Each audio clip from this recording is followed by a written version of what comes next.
Anthony Albanese landed in Port Moresby about three and a half hours ago to mark Anzac Day on Thursday by walking part of the Kokoda track that was used by Australian soldiers helped by local villagers to fight Japanese soldiers in World War II. The PNG Prime Minister will join him there, but that'll probably be a reminder to our Prime Minister that war is not just behind us, but perhaps in front as well. You see, China's Foreign Minister dropped in on PNG just yesterday to make allies with that country, while the US State Secretary, meanwhile, is flying to China to ask why it's helping to arm Russia in its war on Ukraine, when it said it wouldn't.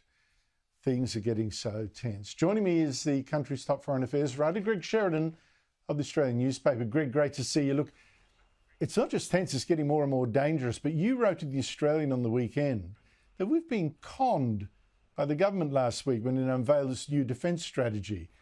What do you mean? Well, Andrew, great to be with you. So the government last week was at its most disgraceful. It says it's going to increase defence expenditure radically to get it up to 2.4% of GNP.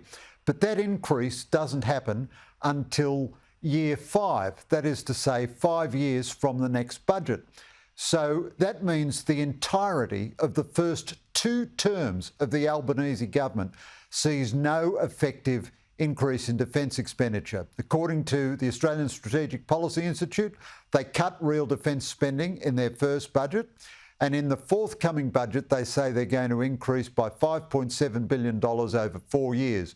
But Marcus Hellier, formerly of ASPI, the most authoritative defence budget analyst in the country, tells me definitively this won't compensate for cumulative inflation because the government doesn't compensate defence for inflation. So that means we're getting a static or in fact decreasing defence budget for 6 years after they tell us we're facing the worst strategic crisis since World War II. And then we're supposed to take it on faith that they will magically and suddenly lift the defence budget in year 6. And if they won't do it now when they've got a budget surplus, AUKUS is all shining and they've actually got a parliamentary majority, what chance is there they'll do it in their 3rd term where they're dependent on the Teals and the Greens at best for a parliamentary majority? This is utterly irresponsible. That is really quite shocking. Yeah, well, I don't believe it either. 6 years of not increasing the budget, but believe us, will do really big in 6 years. No, that's not going to happen. One bit of good news, though, Greg. I've been so worried about what's going on in Ukraine. It's dropped off the map as people who focused on Israel.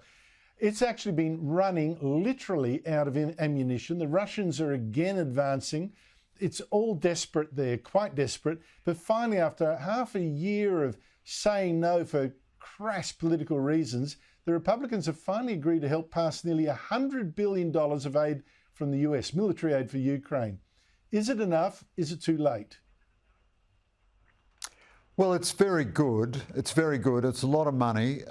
It'll all go, of course, to American arms manufacturers, or the vast majority of it, which is good, and they'll supply the equipment to Ukraine. So it'll be money that goes back into the US economy. It seemed, Donald Trump told the Republicans not to vote for the aid, and to their eternal disgrace, they did as they were told. And because they only have a wafer-thin majority, you only need a couple of them to defect, and they can join with the Democrats and oust any House Speaker.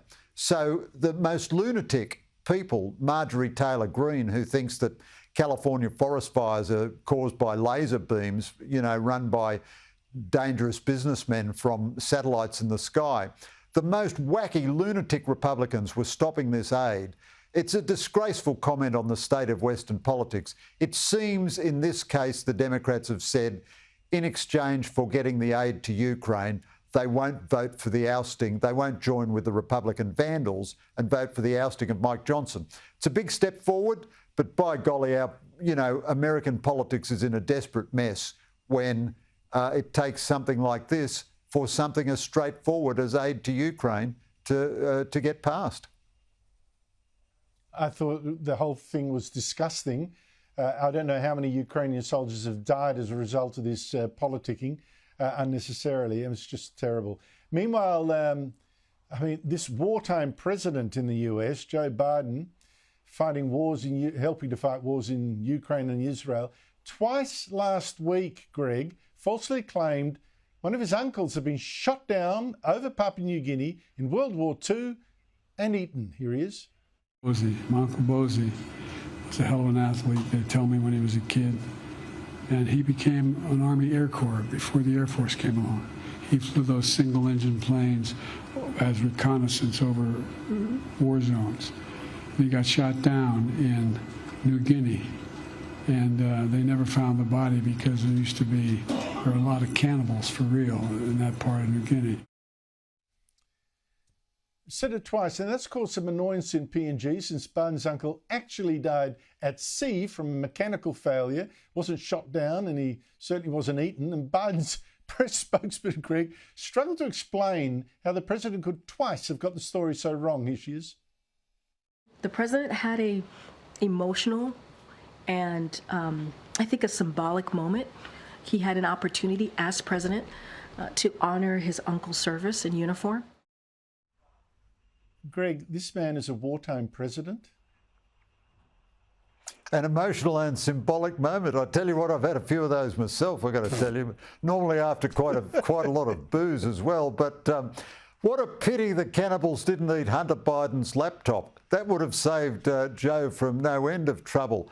Honestly, this is a terrible tragedy. And, you know, the question mark this puts over American leadership, decrepit Joe Biden and deranged Donald Trump, and we won't increase our defence spending by a single dollar. It is comic, it is tragic, and might be okay for you and me, Andrew. Maybe you're younger than me. It's not going to be good for our kids and our grandkids.